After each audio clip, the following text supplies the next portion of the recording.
Difficile aujourd'hui de prendre toute la mesure du tournant qu'opère le gouvernement en matière de politique budgétaire. Ce qui est clair, c'est que la rhétorique a changé. Les économies budgétaires ne sont plus la priorité.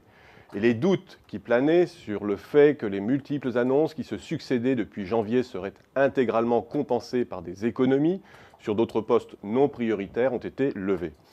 On parle en tout de 7 milliards de dépenses supplémentaires, entre ceux qui a été annoncé en 2016, prime à l'embauche, formation des chômeurs, soutien aux agriculteurs, hausse du point de l'indice des fonctionnaires, prolongation du suramortissement, plan jeune, etc.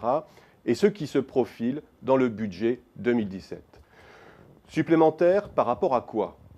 Par rapport à la trajectoire qui avait été programmée à horizon 2017 dans le programme de stabilité. Autrement dit, par rapport à la cible qu'avait affichée le gouvernement depuis 2-3 ans et qu'il avait reconfirmé en avril à la Commission européenne. Premièrement, de revenir à 2,7% de déficit en 2017 et deuxièmement, de parachever le plan d'économie budgétaire de 50 milliards sur 3 ans.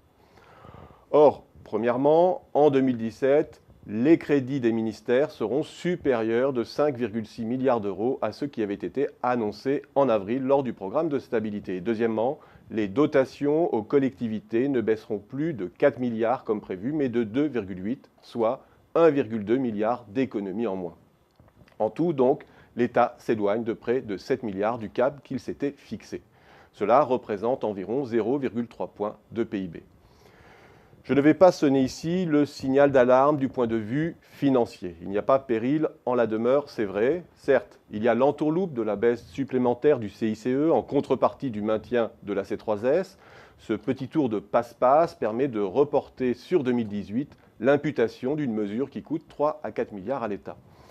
Mais en réalité, il est probable que le gouvernement ne s'éloigne pas beaucoup de la cible de 2,7% de déficit qu'il s'était fixée. Pas seulement grâce à des entourloupes comptables. D'abord parce que la dynamique de redressement des finances publiques va jusqu'ici au-delà de ses espérances. Rappelons-le, pour 2016, le gouvernement misait sur une hausse nominale des dépenses de 2,4% par rapport aux dépenses exécutées en 2015 et une hausse de 3% des recettes. Or, sur les 4 premiers mois d'exécution du budget, que voit-on?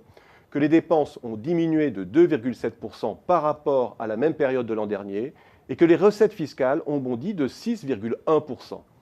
Il ne faut bien sûr pas extrapoler les constats jusqu'à avril compte tenu d'une conjoncture très favorable et des annonces qui se succèdent. Mais sur ces seuls 4 mois, le gouvernement a déjà engrangé 10 milliards d'avance par rapport à la cible de déficit. À quoi il faut ajouter, rappelons-le, que le gouvernement misait sur un début de normalisation des taux d'intérêt dès 2016 qui s'amplifierait en 2017, soit 0,9% de taux d'intérêt en moyenne pour 2016 et 1,7% en 2017.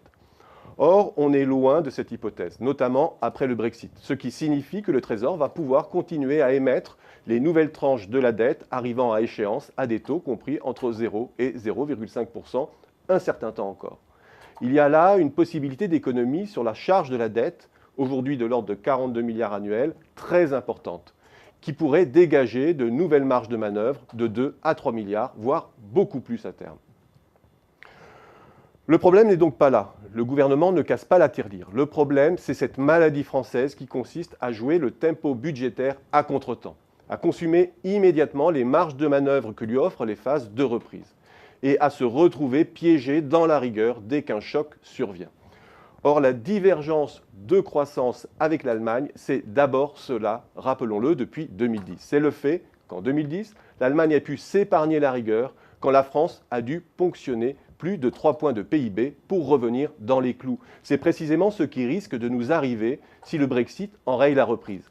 L'Allemagne a des réserves, la France n'en a pas. Et compte tenu de nos dynamiques d'endettement, cela pourrait coûter très cher à la France. C'est là le principal reproche que l'on peut adresser au gouvernement, celui de réitérer cette éternelle erreur de pilotage, de vouloir retirer les dividendes de ses propres économies au lieu de provisionner les risques dans une phase économique très instable et imprévisible.